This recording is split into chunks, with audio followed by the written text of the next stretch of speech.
इस कहानी की शुरुआत होती है मेसन और अमीलिया नाम के एक कपल से, जो अपने प्राइवेट जेट में बैठकर एक आलीशान पार्टी को अटेंड करने जा रहे थे। अब बहुत जल्द ये दोनों उस वेन्यू पर पहुंचे और इस पार्टी को एंजॉय करने लगे। अब थोड़ी देर बाद इन दोनों की मुलाकात परez नाम के एक आदमी से हुई, जो इन लोगों में सबसे अमीर था और इस पार्टी को भी वही होस्ट कर रहा था। यहाँ बातों बातों में मेसन ने बताया कि उसके पास एक कार कलेक्शन है और उसे गाड़ियों का बहुत शौक है।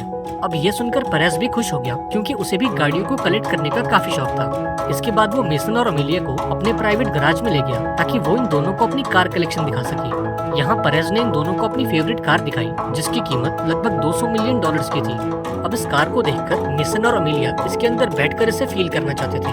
अब परez ने भी उनकी इस रिक्वेस्ट को मान लिया और इन्हें गाड़ी में बैठने की परमिशन दे दी।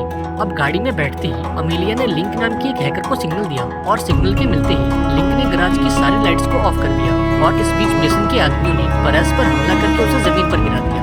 अब इस मौके का फायदा उठाकर मेसन ने कार को स्टार्ट किया और इसे लेकर यहाँ से फरार हो गया। अब यहाँ ये खुलासा होता है कि मेसन और अमीलिया एक प्रोफेशनल चोर हैं और इनका उस पार्टी में जाने का मकसद सिर्फ इस गाड़ी को चुराना था। इसके बाद इन्होंने इस गाड़ी को एक बड़े से ट्रक में डाला और ये देश छोड़कर भागने लगे। लेकिन इससे पहले कि ये लोग भागने में कामयाब हो पाते, FBI की एक टीम ने इन्हें चेस करना शुरू कर दिया। अब ये देखकर मेसन सोच में पड़ गया कि FBI को उनके प्लान के बारे में कैसे पता चला। पर जैसे ही अमीलिया ने मेसन पर अपनी बंदूक तानी, उसकी सारी कंफ्यूजन फौरन दूर हो गई। अब यहाँ कहानी में एक ट्विस्ट आया और ये खुलासा हुआ कि असल में अमीलिया कोई चोर नहीं, बल्कि FBI एजेंट है और उसने मेसन से प्यार का नाटक सिर्फ इसलिए किया था ताकि वो उसे रंगे हाथों पकड़ सके। अब ये जानकर मेसन का दिल टूट गया, क्योंकि वो अमीलिया से बहुत प्यार करता था। लेकिन इसके बावजूद भी उसने अपनी टीम को प्लान B के लिए बोला और ये ऑर्डर्स मिलते ही उन्होंने अपनी सारी गाड़ियों को नदी में उतार दिया। अब इस प्लान B के चलते वो उस गाड़ी को तो नहीं चुरा पाए, लेकिन FBI के हाथों पकड़े जाने से बाल बाल बच गए। इसके बाद हम 3 महीने बाद का सीन देखते हैं, जहाँ मेसन ने अब चोरी चकारी छोड़ दी और शहर के बाहर एक आम जिंदगी बिताने लगा। अब एक दिन मेसन का छोटा भाई शॉन उसके पास आया और उसे बताया कि वो एक बैंक में चोरी करने का प्लान बना रहा है और वो मेसन को भी इस प्लान में शामिल करना चाहता है। हालांकि मेसन ने ये कहकर इनकार कर दिया कि अब मैं रिटायर हो चुका हूँ और अब मुझे किसी नए लफड़े में नहीं पड़ना। यहाँ शॉन ने उसे मनाने की काफी कोशिश की, लेकिन जब मेसन नहीं माना तो शॉन वहाँ से चला गया। पर जाने से पहले उसने मेसन को एक फोन दिया, ताकि अगर उसका मन बदल जाए तो वो इस प्लान में शामिल हो सके। अब देखते ही देखते 3 दिन गुजर गए, लेकिन मेसन का फैसला नहीं बदला। अब चोरी वाले दिन लिंक ने मेसन को कॉल करके पूछा कि तुम आज की चोरी के लिए इतने लेट क्यों हो। अब ये सुनकर मेसन हैरान हो गया, क्योंकि उसने तो शॉन को इस मिशन के लिए मना कर दिया था।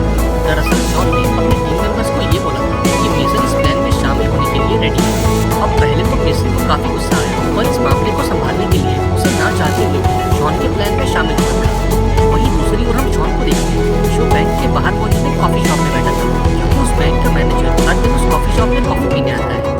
अब जैसे ही वो मैनेजर कॉफी शॉप में आया तो शॉन उसके पास गया और उसे बंदूक दिखाकर हॉस्टेज बना लिया। इसके बाद वो मैनेजर को लेकर बैंक में जाने लगा, पर तभी वहाँ पर मेसन आ गया और इन्हें अंदर जाने से रोक लिया। यहाँ मेसन ने शॉन से बोला कि तुम्हारा ये प्लान ठीक नहीं है और इसमें हम सब मारे जाएंगे। इस पर शॉन ने बोला कि अब इन सब का कोई फायदा नहीं है, क्योंकि हमारी टीम ऑलरेडी बैंक के अंदर जा चुकी है। इसके बाद ये तीनों बैंक में गए, जहाँ मेसन ने देखा कि उसकी टीम के सभी लोग भेष बदलकर आम लोगों में घुल मिल चुके थे। इधर शॉन मैनेजर को लेकर एक कोने में गया और उससे दरवाजा खोलने को बोला, लेकिन मैनेजर ने दरवाजा खोलने के बजाय बैंक का सिक्योरिटी अलार्म बजा दिया। अब अलार्म के बजते ही पूरे बैंक में खलबली मच गई और बैंक के सिक्योरिटी गार्ड्स इन चोरों पर गोलियां बरसाने लगे। हालांकि मेसन की टीम ने बड़ी आसानी से इन गार्ड्स का काम तमाम कर दिया और बैंक में मौजूद सभी कस्टमर्स को हॉस्टेज बना लिया। अब यहाँ मेसन ने शॉन से पूछा कि असल में तुम्हारा टारगेट है क्या। इस पर शॉन ने बताया कि वो एक लॉकर की तलाश में है, जो एक इसाबेल फेरो नाम की औरत को बिलोंग करता है और उस लॉकर में एक हार्ड ड्राइव है, जिसके अंदर कई मिलियन डॉलर्स की क्रिप्टो करेंसी है। अब ये सुनने के बाद मेसन उस मैनेजर को लेकर बैंक के वॉल्ट में गया और उस लॉकर को खोलने के लिए बोला। अब जरा गौर करो, इस लॉकर की एक चाबी थी मैनेजर के पास और दूसरी चाबी थी इसाबेल, यानी कि इस लॉकर की ओनर के पास। और ये लॉकर तभी खुलेगा जब ये दोनों चाबियां एक साथ लॉकर के अंदर जाएंगी। अब कहानी में ट्विस्ट ये था कि शॉन को उस दूसरी चाबी के बारे में घंटा पता नहीं था और ये भाई साहब अपनी पूरी गैंग लेकर बैंक में चोरी करने घुस आए थे। अब जब मेसन को ये बात पता लगी तो उसे शॉन पर काफी गुस्सा आया। इसके बाद उसने लिंक से बोला कि तुम उस लॉकर को हैक करो और उसकी सिक्योरिटी को बाईपास करके उसे खोल दो। अब लिंक ने अपना कमाल दिखाया और अगले कुछ ही मिनटों में इस लॉकर को हैक करके इसे खोल दिया। लेकिन जब इन्होंने उस लॉकर को खोलकर देखा तो इन्हें अंदर से कोई हार्ड ड्राइव नहीं मिली। अब ये देखकर मैनेजर हंसने लगा और मेसन से कहा कि ये तो सिर्फ एक डिकॉय बॉक्स है और वो असली बॉक्स कहाँ है इसके बारे में तो मुझे भी नहीं पता। अब इस सिचुएशन को देखकर मेसन का गुस्सा भड़क उठा और उसने शॉन को इस खराब प्लानिंग के लिए बहुत सुनाया। वहीं दूसरी ओर हम FBI की टीम को फौज लेकर बैंक के बाहर पहुंच चुकी थी और इस मिशन की लीडर कोई और नहीं बल्कि मेसन की एक्स गर्लफ्रेंड अमीलिया थी। यहाँ अमीलिया ने मेसन की टीम को कांटेक्ट किया, जहाँ लिंक उसे अपनी बातों में उलझाने लगी, लेकिन अमीलिया इन तरीकों से वाकिफ थी, इसलिए उसने लिंक से बोला कि तुम फौरन मेसन से मेरी बात करो। अब यहाँ लिंक ने मेसन को बताया कि FBI तुमसे बात करना चाहती है। यहाँ मेसन ने शॉन से उस मैनेजर पर नजर रखने को बोला और फटाफट से लिंक के कमरे में पहुंचा। अब जब फोन पर उसने अमीलिया की आवाज सुनी तो उसकी पुरानी यादें दोबारा से जाग उठी, लेकिन फिर मेसन ने खुद को याद दिलाया कि अब अमीलिया उसकी दुश्मन है और वो उसकी टीम को पकड़ने आई है। इसके बाद मेसन ने अमीलिया से नेगोशिएट करना शुरू किया और उससे कहा कि तुम अपनी टीम को बैंक से 50 फीट दूर कर लो, वरना मैं एक एक करके इन हॉस्टेजेस को मार दूंगा। इसके साथ ही तुम हम सभी के लिए पिज्जा और बियर का इंतजाम करो और उन पिज्जा बॉक्सेस को डिलीवर करने तुम खुद बैंक के अंदर आओ। अब अमीलिया ने इस डिमांड को मान लिया, लेकिन इसके बदले में उसने मेसन से 2 लोगों की रिहाई मांगी और मेसन ने भी बिना आनाकानी किए उसकी इस डिमांड को मान लिया। इसके बाद मेसन की टीम ने सभी हॉस्टेजेस को ऊपर वाले हॉल में शिफ्ट किया और अमीलिया का इंतजार करने लगी। थोड़ी देर बाद अमीलिया ने खाने पीने का इंतजाम किया और उसे लेकर बैंक के अंदर पहुंची।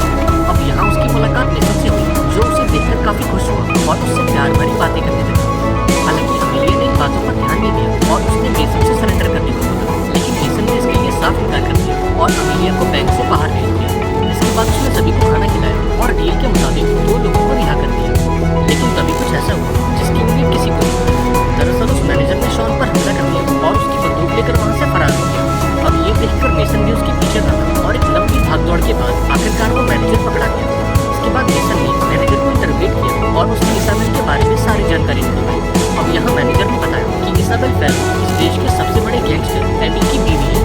वो बताता है कि एबिल एक बहुत ही खतरनाक गैंगस्टर है और उसके पास इस देश के सभी पावरफुल पॉलिटिशियंस का सपोर्ट है और शायद उस हार्ड ड्राइव में उन पॉलिटिशियंस के काले कारनामों के सबूत मौजूद है और अगर वो सबूत बाहर आ गए तो इस देश की सरकार खतरे में आ जाएगी। हालांकि ये सब जानने के बाद भी मेसन ने उस हार्ड ड्राइव को चुराने का फैसला किया ताकि वो सरकार को ब्लैकमेल करके इस बैंक से बाहर निकल सके। वहीं बैंक के बाहर एक गाड़ी आकर रुकी जिसमें कोई और नहीं बल्कि एबिल का लॉयर मौजूद था।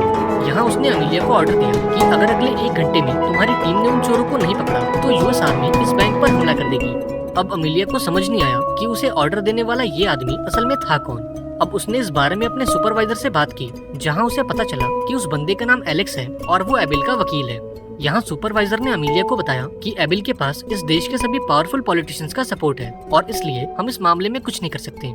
वो अमीलिया से कहता है कि तुम जल्द से जल्द उन चोरों को बैंक से बाहर निकालने की कोशिश करो, क्योंकि अगर एक बार US आर्मी बैंक के अंदर चली गई तो उन चोरों के साथ साथ बहुत से हॉस्टेज भी मारे जाएंगे। वहीं दूसरी ओर मेसन और उसकी टीम ने लॉकर रूम की दीवार को तोड़ना शुरू किया, क्योंकि उन्हें उम्मीद थी कि बैंक ने इसाबेल फेरो का वॉल्ट किसी सीक्रेट रूम में छुपा रखा होगा। पर जैसे ही वो एक दीवार को तोड़ते उनके सामने एक और दीवार आ जाती। वहीं दूसरी तरफ US आर्मी ने बैंक को चारों तरफ से घेर लिया और अंदर घुसने की तैयारी करने लगी। अब ये देखकर अमीलिया ने मेसन को कॉल किया और उससे सरेंडर करने को बोला, क्योंकि अगर एक बार US आर्मी बैंक के अंदर चली गई तो इन चोरों की मौत तो पक्की है।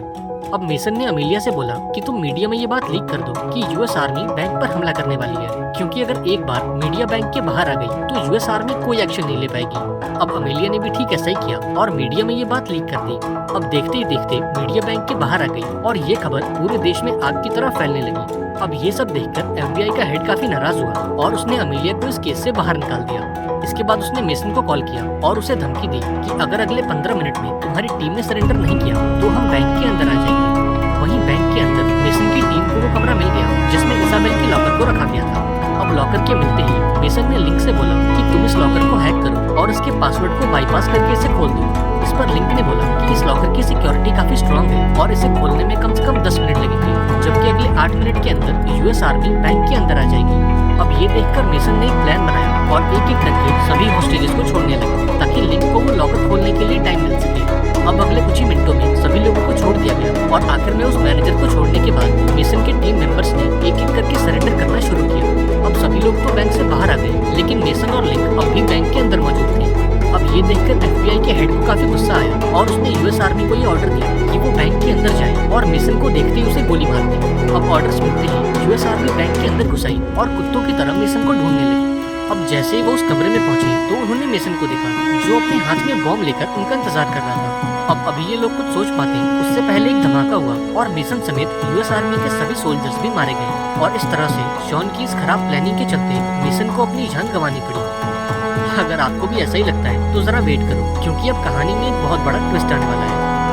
अब इस घटना के कुछ महीनों बाद अमेलिया ने FBI से रिजाइन कर दिया क्योंकि वो इन करप्ट लोगों के साथ काम नहीं करना चाहती थी। अब इस रेजिग्नेशन के बाद वो अपनी छुट्टियां मनाने के लिए एक प्राइवेट आइलैंड पर गई जहाँ मेसन पहले से उसका इंतजार कर रहा था। अब यहाँ ये खुलासा होता है कि मेसन और अमेलिया शुरू से ही एक टीम में थे और इन दोनों ने जानबूझकर बरस की उस कार वाली चोरी को फेल किया ताकि FBI को अमेलिया पर यकीन हो सके।